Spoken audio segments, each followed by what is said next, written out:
Internet services. The US Defense Department set up a small network to connect 4 computers at different sites way back in 1969. So a little bit of history about internet. In 1969, the first network came when the US Department of Defense set up a small network to connect 4 computers at different sites.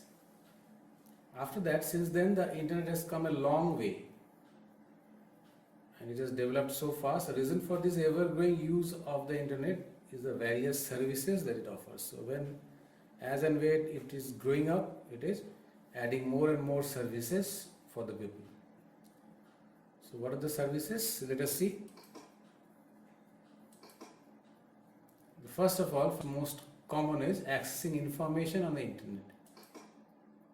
One of the important advantages of the internet is that it allows you to easily access information from anywhere and anytime.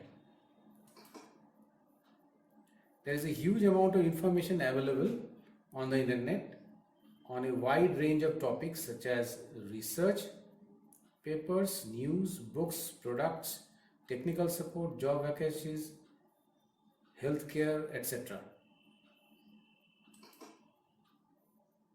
In this, the search engines of the internet help us to search and find information on any subject we need. Search engines. A search engine is a software that searches the web pages for information on a particular topic.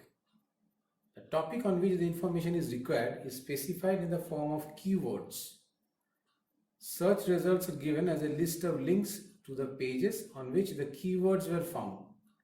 Some popular search engines are Google Search, Yahoo Search, Bing, Alta Vista, Lycos, etc. Alta Vista is actually the first search engine in the world.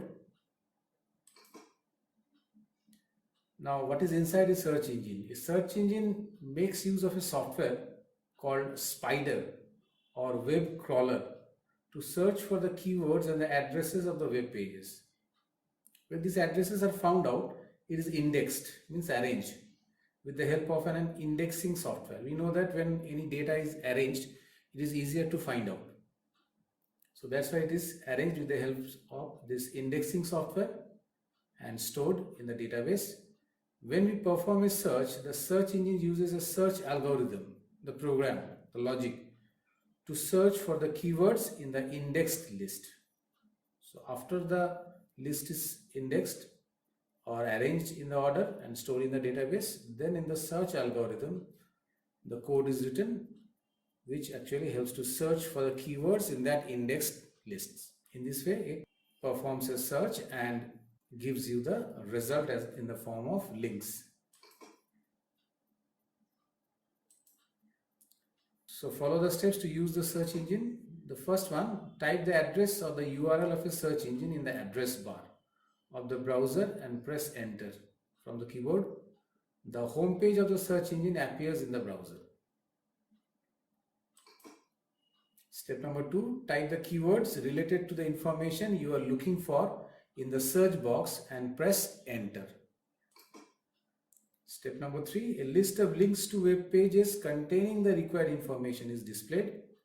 You can click on these links to access the information on the desired topic. As we do, see in this screenshot. So here is the address bar of the browser. If you type the URL of the search engine which you are going to search,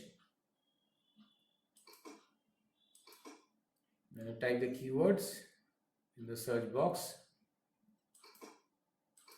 and press this search button or the enter key of the keyboard. As you do, this hyperlinks or the list of links will come up. You have to click on any of the links which is required for you and go to that website or web page which you are searching for. Next services is email. Email or electronic mail is one of the most widely used methods for exchanging messages on the internet. We all are using, all are familiar with it. we need an email account to use email services. You must have an email account which any of the service providers. There are many email service providers such as gmail.com, yahoo.com, rediffmail.com, etc. So you have to create an account within that, and then only you can use their services. Every email account is identified by an address consisting of a username and a domain name. So email address has two parts. The first part is known as the username, and the second part is known as the domain name of the server of the company that provides the email facility. The username and the domain name are separated by the symbol @. And all the email addresses are in small letters.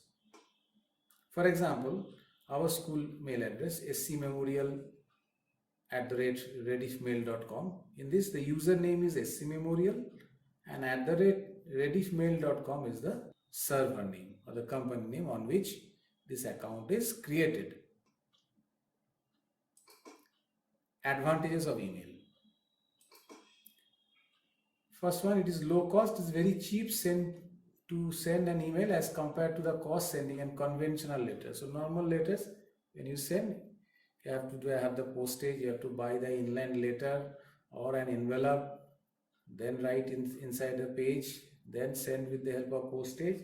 So compared to that, the cost of sending emails are very less, because you don't pay for every mail. You pay only for your network service package. For email, you don't have to pay separately. Next is speed. It is much faster than ordinary mail. So ordinary mail is now referred to as snail mail. So since it is so fast than ordinary mail, nowadays ordinary mails are known as snail mails. Convenient. Sending and receiving an email is very easy and convenient. We can send and receive email from anywhere around the world. And number 4, waste reduction. Email helps in reducing the usage of paper. So this reduces the cutting down of trees to a great extent. So we are going to the Grow Green initiative, where if you use email, then you don't have to use the paper for printing or writing anything. It can be stored electronically. So if you use less paper, there will be less cutting down of trees and the earth will be much more greener. Creating an email account. You can easily create an email account by filling a registration form wherein you have to choose your email address and password. After that, you can use the email address and password to access your email account. Let's see here, we are creating an email account on Gmail. This screenshot, you open the Gmail service provider, then create this, click this one, create account option. As you do, this registration form will appear. After filling up this form, you have to click on the next button, fill up all the details, and your account will be created and you will receive one introductory message from Gmail. And after that, using that user ID and password, you can go on using your account for sending and receiving mails.